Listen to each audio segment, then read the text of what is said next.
The anticipation's too much. The suspense, I can't handle it. Let's do it. Oh,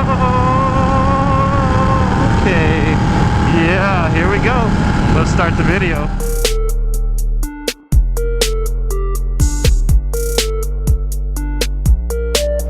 What up, Rider Nation? Today, we're going to be reviewing, giving my 5,000 mile, officially 5,000 mile review of the Ducati Panigale 1199. Well, it's been 5,000 miles of pure pleasure. I don't know what else to say besides I love this fucking bike so much. So 5,000 miles. What's life like with the Panigale after 5,000 miles? Well, it's beautiful. I love it. I really can't fault this bike anywhere. I mean, I made a 10 things I hate video, and those are pretty much all the little complaints I have about it. Looks like a good wheelie location. Nobody around. Let's see if we can get a nice long one.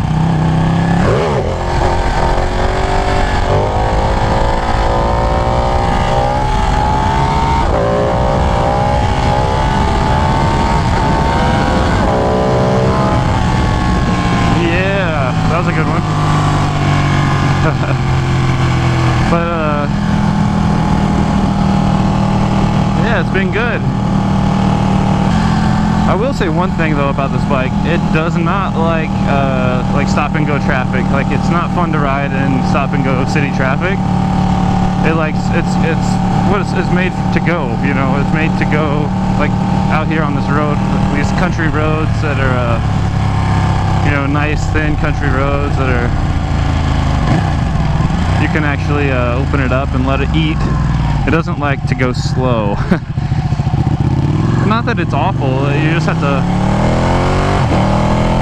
kind of keep it happy. It likes to be revved. So in the city, it's a little it gets really hot. The bike gets hot, and that does put out a lot of heat, because I still have yet to get those frame protectors. Two, it just kind of it's not awful, but it's not as smooth as some of the inline fours. As far as like in the low rev range, it's a little I don't know the word for it. I don't want to say clunky, but it's a little clunky. It doesn't like the low rev range, you know, first gear, 15 mile an hour stoplight stuff. It doesn't like that. It likes this open road, you know, going. Which is why I don't like, and I agree. I'm on the same page with you, Panigale. I don't like sitting at stoplights. I don't like fucking with traffic. So, you know, my bike and I have the same personality. I like being out here on these roads and finding new roads and stuff. For me, the bike's not uncomfortable. It was kind of at first, but once I got my seating position right and I felt, you know, adjusted to it, it's I can ride this thing all day. You know, I could go all across the country on it probably, and I'd be fine, as fine as I would be on any other bike. So for me, and I have the standard seat, like and everything. It's perfectly okay, acceptable to me.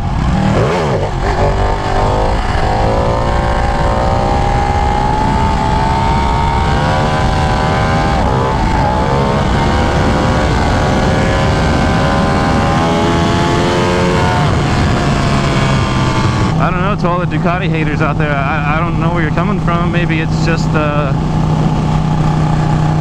maybe you've had bad experiences with it, or maybe you're just got a little hate in there for some reason. Who knows? People hate on anything for any reason, jealousy or whatever. And yeah, I just haven't had an issue with it. I'm trying to cover, if you guys have any questions about it, I'm trying to think of what those questions would be and try to answer them about it after spending 5,000 miles on the bike. Like I said, I don't ever, hardly ever commute on it. If I do, it's just because, like if I have a really light day and I'm able to, I'm going riding like right after I train or something, because I don't like carrying like clothes with me and stuff, because I don't ever ride in shorts and t-shirt. One, because it burned the fuck out of my leg. Two, it's just not safe. I'm always wearing my jacket, even though it's summer. It's you know, we're in June now, and so, you know, it's getting toasty here, and you know, I'll still wear my jacket's perfed and everything. I'll still wear it, and you know, I don't squid. That's not my thing. I mean, to each their own. Everybody has if they take that risk themselves, you know, that's their deal. But I'm not willing to take that risk of being hamburger meat. I don't like carrying like extra clothes with me and all that stuff, because it's just not. I mean, I have as much fun in the Camaro as I do on the bike, so it's easier to just jump in the Camaro and go. Which I'm thinking, I've been watching a lot of car videos, like car vloggers, so I think I'm going to start implementing that into the channel a little bit, and show you my build, because I'm just now starting to get into building the Camaro, and so I think that'd be cool. Maybe catch some, get into the car scene a little bit on YouTube. So I don't know that any other moto vlogger has really combined the two of car vlogging and moto vlogging. Besides, I know like Do It With Dan has some Camaro videos and stuff, and he does gun stuff, but you know, I'd like to kind of dip into both realms of car and bike, and be that'd be cool. I think I got husky hair like in my helmet, and it's like waving around in here. Get out of here, husky hair. We got two huskies, so it's just kind of part of life. Husky hair is life. You just accept it. It's blowing around the inside of my helmet. I guess the big thing is I just take care of it, you know. I love this bike, and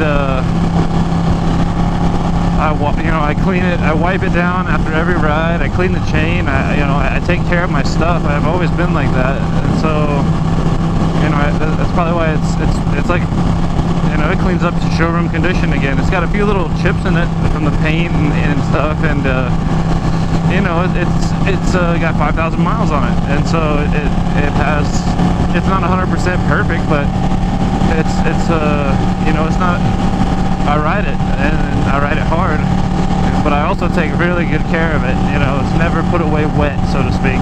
If I wash it, I always dry it. If you know, I got bugs on it, I clean them off. You know, I maintain it meticulously. I keep the chain lubed. I make sure the oil's good. I do all that routine checking, make sure everything's good, the suspension, everything. So, you know, I do a lot of preventative like maintenance on it, but I do that with any bike I had. It's not that the Ducati just necessarily like calls for it. I think any bike calls for it, especially if you ride it the way I ride this thing, which is fucking hard.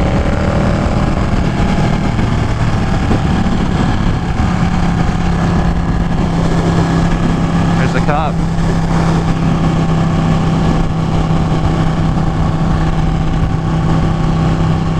He's a nice guy. He waved at me. I'm glad I didn't fucking blow by him. Quick shifter on this thing is awesome. It's very handy. I rarely even use the clutch to upshift when I'm riding. It's fine in low RPM. It's fine. It's perfect in high RPMs. Loves the high RPM. Yeah, get it. People associate Ducati with being expensive, not only to buy but also to maintain. The maintenance on this thing the service intervals are pretty ridiculous. Like, I was uncomfortable with how far they require an oil change out, because, you know, and I went ahead and changed it at 3,000 because it just bothered me not changing. I beat the shit out of this thing. Like, I ride it hard. I don't baby it.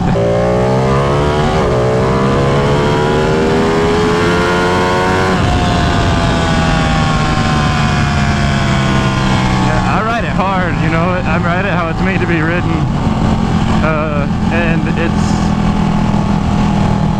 never failed me. It's never had an issue with starting. It's never had an issue with like leaving me stranded. No breakdowns, nothing, no issues whatsoever. And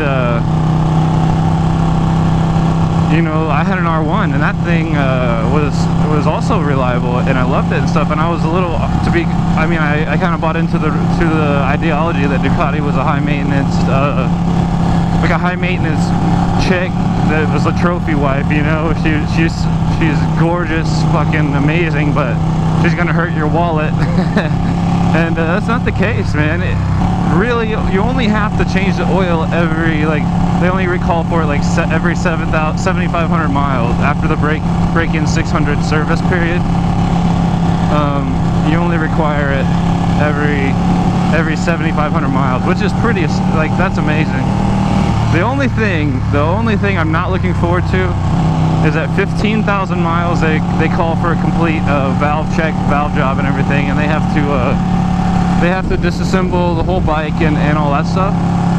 And it's supposed to be like almost $2 grand for that service. However, I talked to some mechanics and stuff, and I'm a decent mechanic myself, so it'll be cheaper for me because I'll be able to just tear the bike down in my garage and stuff, and just bring them the engine and have them do all that kind of service and the valve check and all that stuff, and just do it that way. Because I think it's like between, like, I think they said like 1,500 bucks, all said and done, for that big 15,000 mile valve service, which I have 10,000 miles. You know, I'm in year 2. This is my second riding season with the bike, so and I'm only at 5,000 miles, so you know, it's gonna be a little while before I have to worry about that.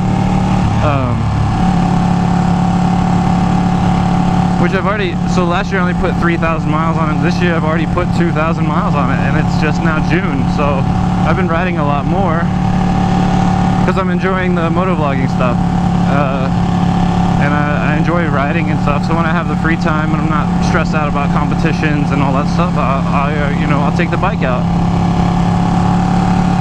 But yeah, man, I love this bike so much. I'm gonna keep the bike and keep it pretty much forever, I hope. You know, I love it. And so but that's not to say I won't add an additional bike in the future. But if I do add an additional bike, I'll either wait till Ducati comes out with their new, whatever they come out with, a new superbike, like, it'll be like the new generation of superbike from Ducati, whatever that may be. Or it'll be, you know, a newer Yamaha R1 or S1000 or something like that. It'll be something a little different. 5,000 miles, no issues. Like, what up?